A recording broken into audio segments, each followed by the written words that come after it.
Të dashur teleshikues të televizionit të shqiptarëve të Amerikës, fillojmë këtu edicionin tonë informativ. Udhëheqësi suprem i Iranit, Ayatollah Ali Khamenei, është vrarë në një sulm nga Shtetet e Bashkuara dhe Izraeli. Irani përgjigjet tani. Udhëheqësi suprem i Iranit, Ayatollah Ali Khamenei, është vrarë në një sulm të madh të ndërmarrë nga Shtetet e Bashkuara dhe Izraeli, konfirmoi media shtetërore iraniane në orët e para të së dielës. Ai ishte 86 vjeç dhe drejtonte Republikën Islamike qysh nga viti 1989. Sipas raportimeve, Khamenei u vra në një sulm ajror që shënjestroi kompleksin e tij në qendër të Teheranit. Fotot satelitore të publikuara nga Airbus tregojnë zonën e bombarduar rënd. Presidenti amerikan Donald Trump njoftoi më herët për vdekjen e tij, duke thënë se kjo u jep iranianëve mundësinë më të madhe për të rimarrë në dorë vendin e tyre. Kabineti iranian e quajti sulmin krim të madh dhe paremëroi hakmarrje, ndërkohë Irani nisi kundërsulme me raketa dhe dron drejt Izraelit dhe bazave amerikane në rajon.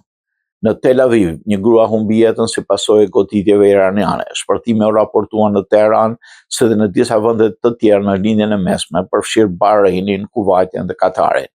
Një shpërtim masiv goditi kryeqytetin e Iranit të dielën, ndërsa ushtria izraelite deklaroi se përgodiste objektiva në qendër të Teheranit. Më herët Irani kishte lëshuar raketa drejt një liste gjithnjë në zgjerim të objektivash në Izrael dhe në Shtetet Arabe të Gjirit, si hakmarrje për vrasjen e liderit suprem Ayatollah Ali Khamenei nga Shtetet e Bashkuara dhe Izraeli. Shpërtimi në Teheran ngriti një rre të madhe tymi në qiell dhe tronditi tokën. Ai duket se ishte përqendruar në lagje ku ndodhet selia e policisë së vendit dhe televizioni shtetëror iranian, si dhe gjykata revolucionare e Teheranit dhe një ndërtesë e Ministrisë së Mbrojtjes. Sulmi i përbashkët SBA-Izrael ndaj Iranit erdhi pas javësh tensionesh, ndërsa administrata Trump kishte grumbulluar forcën më të madhe të anijeve luftarake dhe avionëve amerikanë në lindjen e mesme në dekada. Presidenti këmbgulte dhe synon një marrëveshje për të kufizuar programin për ta marrë Tiranin. Irani u përgjigj goditjeve SBA-Izrael duke lëshuar raketa dhe dron drejt Izraelit dhe duke shënjestruar instalimet ushtarake amerikane në rajon. Khamenei në fakt nuk ka pasardhës të njohur. Vrasja e liderit suprem 86 vjeçar duke se nuk do krijojë një vakum udhëheqës, duke qenë se ai kishte fjalën e fundit për të gjitha politikat madhore gjatë dekadave të tij në pushtet. Shefi i shtabit të ushtrisë, ministri i mbrojtjes së Iranit, u vran gjithashtu në një sulm ajror. Shefi i shtabit të ushtrisë u vra që ishte në shënjestër në një mbledhje të Këshillit të Mbrojtjes së vendit, raportoi të dielën televizioni shtetëror iranian. Sipas ushtrisë amerikane, objektivat përfshin strukturën e gardës revolucionare, sistemet të mbrojtjes ajrore dhe baza raketore. Izraeli deklaroi se gjatë operacionit u vran dhe komandanti i gardës revolucionare dhe ministri iranian i mbrojtjes. Sulmet vijnë pas muaj tensionesh dhe negociatash të dështuara për programin për ta marrë iranian. Administrata Trump kishte rritur ndjeshëm praninë ushtarake në lindjen e mesme. Vrasja e Khameneit hap një kapitull të ri dhe të rrezikshëm në përplasjen SBA-Iran dhe me pasojë të mundshme për stabilitetin rajonal dhe tregjet globale, veçanërisht nëse preket ngushtica e Hormuzit, përmes së cilës kalon një pjesë e madhe e eksporteve botërore të naftës. Sipas raportit të Associated Press, Irani paremëroi se përgjigjja do të jetë e ashpër, ndërsa komuniteti ndërkombëtar po reagon me kujdes nga frika e një lufte më të gjerë në rajon. Iranianët dalin në rrugë për të festuar vdekjen e Khameneit. Turma të mëdha iranianësh dolën në rrugët e Teheranit dhe qytetet e tjera gjatë natës, duke festuar lajmin se udhëheqësi suprem i Iranit, Ayatollah Ali Khamenei, ishte vrarë gjatë një sulmi të koordinuar nga Shtetet e Bashkuara dhe Izraeli. Vdekja e Ayatollahit pas afro 40 vitesh sundimi autoritar përfaqëson një kthes historike për regjimin teokratik të Iranit. Shumë iranian brenda dhe jashtë vendit shprehen gëzim dhe lehtësim për këtë zhvillim, duke parë si fundin e një epoke të gjatë të represionit. Megjithatë, jo të gjithë reaguan njësoj. Disa qytetarë shkruan në rrjetet sociale se po vajtonin privatisht udhëheqësin suprem. Festimet në disa zona u shoqëruan me shqetësim pasi ekziston frika se sulmet nga forcat amerikane dhe izraelite mund të vazhdojnë. Komunikimet në gjithë Iranin u ndërpren, linjat fikse dhe shërbimi celular RAN, duke bërë të vështirë vlerësimin e plotë të gjendjes dhe reagimi publik në vend me rreth 85 milion banor. Ndërkohë forcat amerikane dhe izraelite vazhduan sulmet për të dytën ditë radhësi. Raportet e para për viktimat tregojnë se mbi 100 persona janë vrarë gjatë valës së parë të sulmeve. Ngjarjet shënojnë një moment kritik për Iranin dhe rajonin, ndërsa e ardhmja politike e vendit mbetet e paqartë mes tensioneve dhe pasigurisë së madhe. Irani godet Dubain, raketat pranë aeroportit ndërkombëtar tronditin zemrën e Emirateve të Bashkuara. Dubai trondit nga shpërthime të fuqishme pasi Irani ndërmori një kundërsulm me raketa ndaj Emirateve të Bashkuara Arabe në përgjigje të goditjeve të përbashkëta SBA-Izrael kundër objektivave iraniane. Sipas raportimeve të Fox News dhe medjave të lindjes së mesme, objektivi kryesor ishte Dubai International Airport, ku dëgjuan disa shpërthime pranë pistave të zonës së Kargos, duke shkaktuar panik tek pasagjerët e një pezullim të përkohshëm të fluturimeve. Burimet sigurisë thonë se raketat ranë në perimetrin lindor të aeroportit, pranë zonave të logjistikës dhe magazinimit të madrave, ndërsa fragmentet të tjera goditen afër terminalin 2 dhe një hapësirë të hapur pranë Dubai Air Cargo Village. Raportohet gjithashtu për një goditje rafësi të bazës ajrore Al Minhad që përdoret nga forcat aleate perëndimore, si dhe për shpërthime që u pa në zonat banuar në Garhud dhe Rashidia shumë pranë aeroportit. Autoritetet e Emirateve aktivizuan me njëherë sistemet e mbrojtjes ajrore, ndërsa një pjesë e raketave u kapën në ajër. Deri tani nuk ka shifra zyrtare për viktima, por raportojnë dëme materiale në zonat e magazinave të automjetet të djegura dhe ndërprerjet përkohshme të operacioneve ajrore. Fluturimet u devijuan drejt Abu Dhabit dhe Doha, ndërsa hapësira ajrore vendos për disa orë në gjendje emergjence. Kundërsulmi ndaj Dubait shihet si një zgjerim dramatik i konfliktit në Gjirin Persik, duke goditur një nga qendrat më të rëndësishme të transportit ajror dhe të financës globale. Analistët parajmërojnë se përfshirja direkte e Emirateve rrit rrezikun e përshkallëzimit rajonal, pasi vendi është partner kyçe e Shtetit Bashkuar dhe stërron infrastruktura strategjike ushtarake logjistike. Teherani deklaroi se objektivet ishin qendra mbështetëse të operacioneve amerikane dhe izraelite. Revolt bipartizane në Washington. Kongresi kërkon t'i heqë Trumpit kompetencat për sulme ushtarake.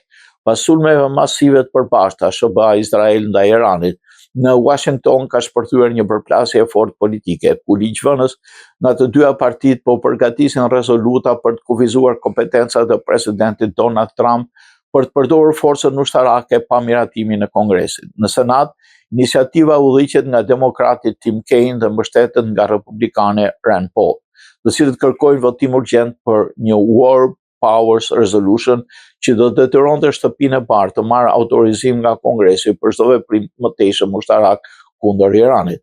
Kaine i quajti sulmet një gabim kolosal dhe parajmëroi për rrezikun ndaj trupave amerikane në rajon.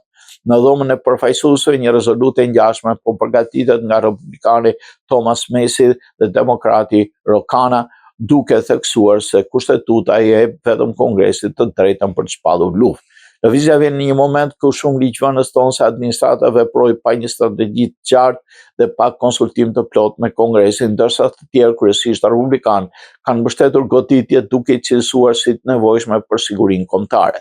Disa republikanë kërkojnë fillimisht briefing të klasifikuar për misionin në Iran, duke paremëruar se në mungesë të informacionit do të votojnë pro kufizimit të fuqive të presidentit.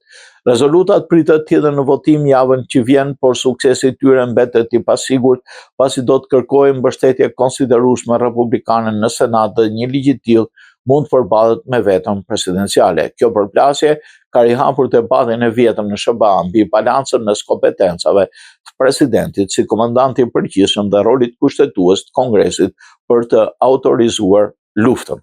Vazhdojmë me lajmin të tjera. 30 të arrestuar pasi ndërpren meshën në Minnesota, operacioni federal ndaj protestës anti-ICE. Rreth 30 persona janë akuzuar dhe shumica e tyre janë arrestuar pas protestës që ndërpreu meshën në City's Church, St. Paul, Minnesota. Një ngjarje që u kthye në një përplasje të fortë politike dhe ligjore në Shtetet e Bashkuara.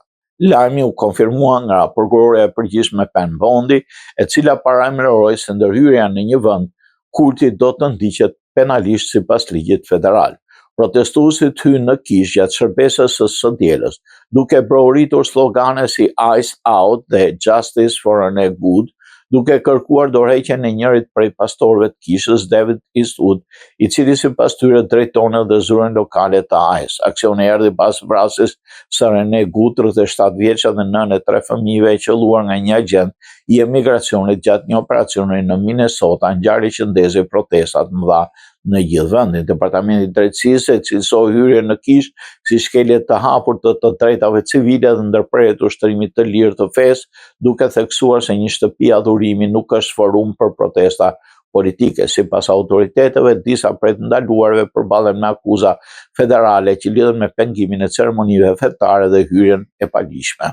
Historike, Paramount blen Warner Bros për $110 miliardë pas tërheqjes së Netflix. Paramount Skydance ka nënshkruar marrëveshjen për të blerë Warner Bros Discovery për $110 miliardë pas tërheqjes së Netflix nga gara për studio. Netflix kishte të drejtën ligjore të barazonte ofertën e Paramount, po zgjodhi të mos e bënte, gjë që çoi në nënshkrimin e marrëveshjes këtë mëngjes sipas Bruce Campbell, drejtori i të ardhurave të strategjisë së Warner Bros. Oferta e Paramount për $31 për aksion ishte më e lartë se ajo e Netflixit për $27.75, duke shkaktuar një rritje prej 24% të aksioneve të Paramount dhe 13% të aksioneve të Netflixit, ndërsa investitorët përshëndetën largimin e Netflixit nga betejë për Warner Bros.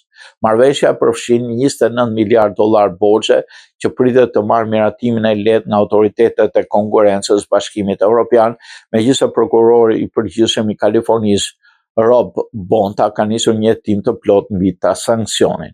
Kjo blerje do të krijojë një nga studiet më të mëdha të filmave në botë, duke lejuar Paramount të shfrytëzojë pasurinë intelektuale të Warner, përfshirë franchise si Fantastic Beasts dhe The Matrix, dhe të forcojë strategjinë e saj të transmetimit përmes integrimit të HBO Max dhe Paramount Plus në qëllim rritjen e pjesës së tregut dhe përballen me liderin e transmetimit Netflix. 2 zyrtarë belg vënë alarmin. Mafia shqiptare dominon logjistikën e krimit ndërkombëtar.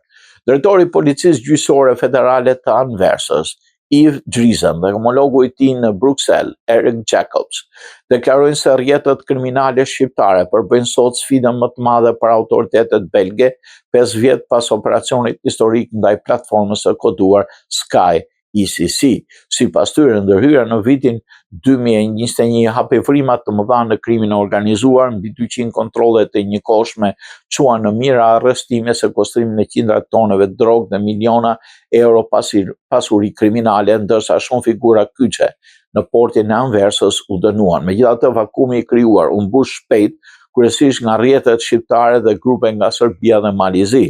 Driesen thekson se mafia shqiptare ka fituar terren të jashtëzakonshëm duke kontrolluar të gjithë zinxhirin logjistik, nga furnizimi me kokainë Amerikën e Jugut, transporti në Evropë, infiltrimi në porte, deri tek shpërndarja në rrugë. Sipas tij, ata nuk mbështeten në një korrupsion politik, por në një manipulim të zinxhirit logjistik dhe parajmërime gjatë kontrolleve doganore. Jacobs vën në duke profesionalizëm dhe disiplinën në këtyre rrjeteve, duke i cilësuar më të vështira për të goditur. Ai dallon dhe modelin e dhunës ku grupet shqiptare veprojnë sulmet janë kirurgjikale dhe të synuara.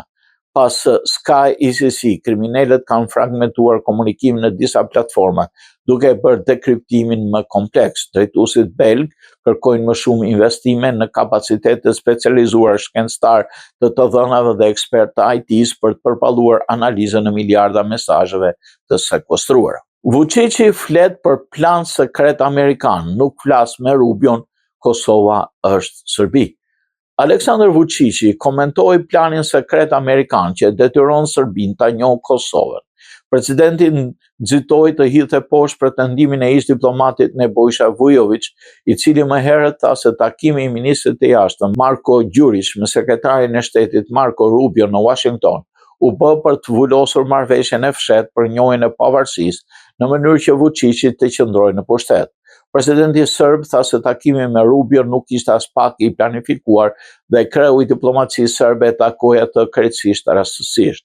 Nuk më shkon ndërmend të pranoj ndonjëri të Kosovës, jo më Marco Rubio, po vetëm Shëmpjetrin diskutoi për Kosovën. Kosova është Serbi, tha ai, ishte dhe do të jetë fundi i historisë, tha Vučići. Vetë kryediplomati serb postoi një mesazh në rrjetet sociale për takimin me sekretarin e shtetit, ndërsa shkruan gjithmonë më kënaqësi të takosh sekretarin Rubio, ndërsa punojmë së bashku për ta bërë vitin 2026 një vit të shkëlqyer për marrëdhëniet Serbi-SBA. Ish diplomati Vujović theksoi se Gjurić u ftua në Washington në mënyrë që Rubio në emër të qeverisë amerikane dhe presidentit Trump t'i paraqes atij një marrëveshje sekrete detyruese për njohjen e pavarësisë Kosovës. Ky ishte qëllimi kryesor i ftesës së Gjuriçit në Washington. Çdo ditë hap pas hapi Serbia po i ofrohet formalizimit të njohjes zyrtare të Kosovës si shtet i pavarur, shtoi ish diplomati serb. Vujović argumentoi se duke nënshkruar një marrëveshje detyruese për njohjen e Kosovës, Trumpi do të arrinte një sukses të madh në të njëjtën kohë do godiste Bashkimin Evropian dhe Rusinë. QBD drejt ngritjes së agjensive për certifikim të gjuhës shqipe në diasporë. Qendra e botimeve për diasporën do të çndrohet në një institucion referencë për krijimin e një agjencie kombëtare për gjuhën shqipe në diasporë, me synim standardizimin dhe certifikimin zyrtar të shqipes si gjuhë e dytë. Lajmi është bërë ditur gjatë një takimi të organizuar nga Ministria e Arsimit dhe Sportit në bashkëpunim me Fakultetin e Historisë dhe Filologjisë dhe QBT. Drejtoresha e QBT-s Mimosa Hysa prezantoi punën 7-vjeçare të institucionit të fokusuar në sigurimin e teksteve mësimore për shqiptarët jashtë vendit. Aktiviteti i QBT-s është përqendruar në 3 shtylla kryesore: hartimi dhe shpërndarja e materialeve didaktike, mbështetja për nxënësit dhe studentët, si edhe trajnimi i mësuesve. Një ndër projektet kryesore është teksti i përbashkët me Kosovën. Gjuha shqipe është kultura shqiptare e shoqëruar me platformë digjitale, si dhe krijimi i hartës së digitalizuar të shkollave shqipe në diasporë. Sipas të dhënave zyrtare, aktualisht funksionojnë 326 shkolla shqipe në diasporë me rreth 850 mësues aktiv dhe 25 deri në 30.000 nxjerrës. Megjithatë, potenciali është shumë më i madh, mbi 270.000 fëmijë të moshës 5 deri 14 vjeç dhe 424 të moshës 5 deri 19 vjeç jetojnë jashtë vendit. Pa një fazë të re të organizimit të certifikimit, ky numër rrezikon të kurrët. Rektori i Universitetit të Tiranës Artan Hoxha theksoi nevojën për një strategji të re shtetërore për gjuhën dhe kulturën shqipe në diasporë, ndërsa dekani Mark Marku vuri në dukje rolin e Fakultetit të Histori Filologjisë për ndërtimin e politikave gjuhësore. Ministri i Arsimit Mirela Kumbaro sqaroi se Shqipëria po kalon në faza të shpërndarjes së teksteve drejt një sistemi të strukturuar certifikimi. Sipas saj, shqipja nuk mund të mbetet vetëm gjuhë familjare apo komunitare në diasporë, por duhet të trajtohet si kompetencë arsimore e matshme dhe krahasueshme me standardet ndërkombëtare. Në kuadër të procesit të integrimit evropian, ajo theksoi se shqipja do të jetë një nga gjuhët zyrtare të Bashkimit Evropian në momentin e anëtarësimit. Konsullata e Kosovës në New York shtron iftar për të pranishmit. Ambasadori i Republikës Kosovës në Shtetet e Bashkuara të Amerikës, Bleri Mreka, mori pjesë në mbrëmjen e kaluar në iftarin tradicional organizuar nga imami Tahir Kuka dhe Qendra Islamike Shqiptaro-Amerikane në State Island në New York. Në këtë organizim morin pjesë një numër i madh bashkëdhetarësh shqiptar që jetojnë dhe veprojnë në Shtetet e Bashkuara, si dhe përfaqësues të komuniteteve fetare të krishterë, hebraike dhe ortodokse. Të pranishëm ishin gjithashtu autoritetet policisë të New Yorkut, përfaqësues të qytetit dhe shtetit të New Yorkut, duke dhënë ngjarjesin karakter gjithëpërfshirës dhe ndërfetar. Me këtë rast, në fjalën e tij përshëndetëse, ambasadori Reka në emër të Konsullatës Përgjithshme të Republikës Kosovës në New York uroi besimtarët musliman për muajin e shenjtë të Ramazanit. Ai u dëshiroi agjerim të pranuar dhe të lehtë, si dhe shumë begati, paqe dhe harmoni ndërfetare në komunitet. Iftari tradicional shërbeu si moment bashkimi dhe reflektimi, duke theksuar rëndësinë e tolerancës, bashkëtesës dhe forcimit të lidhjeve brenda komunitetit shqiptaro-amerikan e magjar. Një mbrëmje e ndjerë dhe domethënëse në shërbim të drejtësisë dhe dinjitetit njerëzor. Në Konsullatën e Republikës Kosovës në New York u mbajt një diskutim organizuar nga shoqata Ulqini në bashkëpunim me konsullatën me temën Gratë, lufta dhe lufta për drejtësi në Republikën e Kosovës në moderimin e Samantha Shkrelit. Ngjarja e hapi dhe përshëndeti pranishmit ambasadori Reka, i cili kërkoi drejtësi ndërkombëtare për Vasfije Kasniqin dhe për rreth 20.000 shqiptare të dënuara gjatë luftës në Kosovë, duke theksuar rëndësinë e të vërtetës dhe përgjegjësinë. Diskutimi trajtoi krimet dhe genocidin e kryer nga Serbia në Kosovë me tekst të veçantë të krimit seksuale gjatë luftës, duke vënë në pa forcën qendresen dhe zërin e grave të Kosovës. Paraforcët ishin Vasfije Krasniqi Gutman, e dërguar speciale e presidentes së Republikës Kosovës dhe mbijetuar e dhunës seksuale gjatë luftës, e cila ndau dëshminë e saj të fuqishme, dhe Vera Mjeku, mbi reflektimet e rëndësishme të drejtësisë dhe angazhimit institucional për këtë problem. Vrasja e 17-vjeçarit shqiptar në Greqi, i lënduari tregon se kush ishte autori. Ngjarje e rëndë ka ndodhur në Greqi, ku një 17-vjeçar shqiptar ka humbur jetën pas një paleshje të dhunshme në Lutrak. Detajet e reja janë mësuar në lidhje me këtë ngjarje. 19-vjeçari i plagosur ka treguar autorin e vrasjes së 17-vjeçarit me origjinë nga Berati. Ai ka dhënë policisë informacione të rëndësishme për hetimin dhe autorin e ngjarjes së rëndë.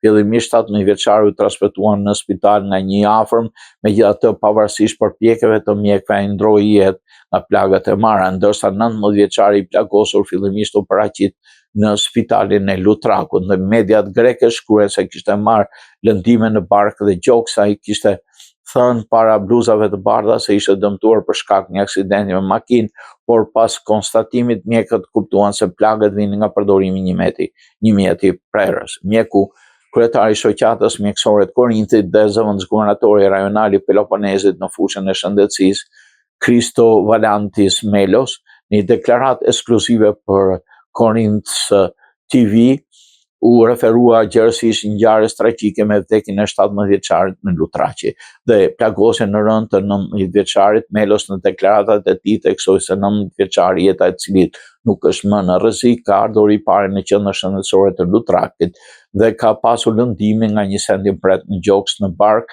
ndërsa është konsideruar e nevojshme transferimi i tij në spital në Atik. 17-vjeçari u dërgua i vdekur në spitalin në Korinthit rreth orës 6 të mëngjesit të së premtes. Sipas Melos, i riu duket se u nështrua plagëve në gjoks pak kohë para se të dërgohej në spital. Deri në këtë kohë autoritetet policore janë në këmbë dhe po përpiqen të zbardhin rastin që ka tronditur Korinthin dhe të gjithë Greqinë. Autoritetet greke po hetojnë më shumë mbi këtë rast. Rritja e taksës së pronës në New York pritet të godas familjet punëtore.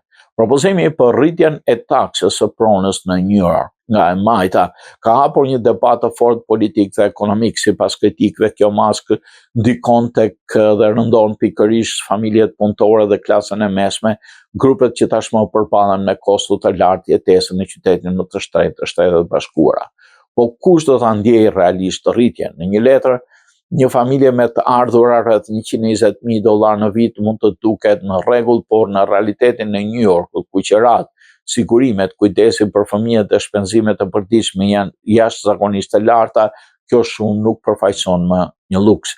Sipas analizës, rritja e taksës do të godasë veçanërisht pronarët e shtëpive në Queens, Brooklyn, Bronx dhe Staten Island, ku shumë për cilëve janë familjet të shtresës së mesme, shpesh blerës të gjeneratës së parë që kanë investuar kursimet e jetës së tyre në pronën e tyre. Problemi i sistemit aktual. Një nga argumentet kryesore të kritikave është se sistemi i taksimit të pronës në New York City është tashmë i pabarabartë. Në disa raste, prona me vlerë shumë të lartë në zonat pasura paguajnë norma efektive më të ulta se shtëpitë e zakonshme në lagje punëtore. Kjo krijon një ndësi padrejtësie fiskale, teksa kritikët thonë se përpara se të rriten taksat, atyre i duhet të reformuar struktura ekzistuese për ta bërë atë edhe më të drejtë. Filharmonia e Kosovës koncert festiv në Vjenë, më 24 shkurt. Në Vjenë, Ambasada e Republikës së Kosovës në Austri, drejtuar nga Albinot Bimpashi, organizoi festimin e 18-vjetorit pavarësisë Kosovës. Në këtë mbrëmje festive mori pjesë zëvendëskryeministri i parë dhe ministri i punëve të jashtme, Glaud Konjuca, si dhe diplomat përfaqësues të shtetit austriak, miq ndërkombëtar dhe mërgjimtar nga e gjithë Austria. Në hapje të aktivitetit, Bimbashi falenderoi Austrinë dhe qytetarët e saj për mbështetjen e vazhdueshme ndaj Kosovës në periudhat më të vështira historike. Ai theksoi rolin e Austrisë në ndërkombëtarizimin e çështjeve të Kosovës, që nga pritja me ndërrime shtetërore doktor Ibrahim Rrugovës në Vjenë në vitin 92. Në fjalën e tij, Glau Konjuca shprehu mirënjohje të thellë për kontributin austriak në vite ku Austria pranoi studentët të dëbuar nga Universiteti i Prishtinës dhe strehoi mira refugjat shqiptar. Ai vlerësoi gjithashtu rolin e Austrisë në procesin e statusit të Kosovës në mbështetjen e saj të fuqishme për integrimin evropian. Mbrëmja u pasua nga performanca e Filharmonisë së Kosovës në dirigjimin e Edon Ramadanit, si dhe interpretimit e sopranave Arta Jashari dhe Zana Abazi Ramadanit, cilat u pritën me dorëtokitje të gjata. Atmosfera festive në qendër të Vjenës reflektoi miqësinë e fortë mes dy vendeve dhe besimin në rrugën evropiane të Kosovës. In memoriam Idai Bregu. Cili është Idai Bregu? Idai Bregu ishte kryetari i bordit të drejtorëve të Komunitetit Shqiptar Amerikan të Illinois. Do të kujtohet se një udhëheqës i përkushtuar i komunitetit dhe një burr i palëkundur në dashurinë e tij për ateun. Siç thekson profesor Skënder Karaçica në artikullin e tij, trashëgimia e Bregut nuk ishte vetëm morale në frym, por dhe e qëndrueshme në ndikim. Në testamentin e tij, Idai Edi Bregu dhuroi $5 milion për të themeluar programin e studimeve shqiptare në DePaul University në Chicago. Programi i parë i këtij lloji në Shtetet e Bashkuara është një akt që vendosi në mënyrë të qëndrueshme gjuhën, historinë dhe kulturën shqiptare brenda një institucioni të madh akademik amerikan, duke garantuar studimin e tyre për brezat që do vinë. Për më shumë se 47 vjet, politikat pa drejtë antikombëtare u mbajtën të ndarë nga vendi i tij, nga populli dhe familja e tij. Pas ngjarjeve tragjike të majit të vitit 1944, ai u nda nga prindërit dhe nuk i pa më kurrë. Megjithatë, zemra e tij mbeti fort shqiptare, thellësisht e lidhur me komunitetin në Chicago, ku jetoi për 62 vjet. Në përputhje me dëshirën e tij të fundit, një pjesë e hirit të tij u shpërnda në liçenin e Michiganit, një omazh për qytetin ku bë shtëpia e tij. Me 21 mars 2015, pjesa më e madhe e hirit u pre pranë eshtave të prindërve të tij, duke ribashkuar pas 71 vjetësh ndarje. Një pjesë tjetër u vendos pranë themeleve të shtëpisë ku lindi me 23 shtator 22 në fshatin Toshkës të Përmetit. Ishte një jetë e përcaktuar nga sakrifica, shërbimi ndaj popullit, i përjetshëm qoftë udhëtimi i tij nga komuniteti shqiptar amerikan i Illinois. Këshilli Kombëtar i Trashëgimisë Kulturore Shqiptare Jo Materiale shpalli 5 pasuri të reja. Këshilli Kombëtar i Trashëgimisë Kulturore Jo Materiale ka shpallur disa elementë të reja si vlerë kombëtare të trashëgimisë kulturore jo materiale, duke pasuruar më tej listën e pasurive që përfaqësojnë identitetin në kujtesën shpirtërore të vendit tonë. Lajmin e përgatitur Ministri i Kulturës Blendi Gonxha përmes një postimi publik ku theksoi rëndësinë e ruajtjes dhe trashëgimit të këtyre vlerave si pjesë e pandashme e historisë sonë kombëtare. Në listën e shpallur përfshihen dije, bërja dhe format e përdorimit të veshjes tradicionale të gruas dhe vajzës zadrimore, vallja e ngjalës, vallja dyshe mëzheqare, dije bërja e qeleshës, plishit, kësulës, kapuçit, gjylafit, kapicës, takijës, si dhe tradica e thurjes me gjilpër, me oje, ojna, apo ojma apo cim. Sipas ministrit, këto nuk janë thjesht zakone apo forma arti, por rrejt e identitetit tonë, kujtese i gjallë e brezave dhe një pasuri që bashkon shqiptarët. Ai bëri thirrje që këto thesare të ruhen, të trashëgohen me krenari dhe të përcillen me dashuri tek brezat e rinj, pasi aty në rre zemra vërtet e Shqipërisë. Dhe lajmi i fundit, me 27 shkurt 1879, shqiptarët e Stambollit botuan alfabetaren e parë të gjuhës shqipe. Figura që shihni paraqet faqen e parë të alfabetares së gjuhës shqipe, të artuar nga Naum Vidkutçari në një nga tekstet e rëndësishme të periudhës së rinjalljes kombëtare, ku abetaria lidhet me të ashtu quajturën abetaria e Stambollit, e cila luajti një rol kyç në përpjekjet e standardizimit të shkrimit shqip, qysh në fillim të shekullit të 19, botuar në Konstantinopol në 1879. Kjo alfabetare ishte pjesë e lëvizjes kulturore dhe arsimore që synonte unifikimin e alfabetit shqip. Në atë kohë gjuha shqipe shkruhej me disa alfabete të ndryshme, arab, grek dhe latin, gjë që krijonte vështirësi në përhapjen e arsimit dhe botimeve në gjuhën anëtare. Alfabeti i Stambollit, i artuar nga intelektualët shqiptar, përfaqësonte një përpjekje serioze për të krijuar një sistem të përbashkët shkrimi me bazë kryesisht atë latine. Dashur teleshikues të televizionit të shqiptarëve të Amerikës, ne këtu i dham fund kronikës sonë informative. Miru takoheshim.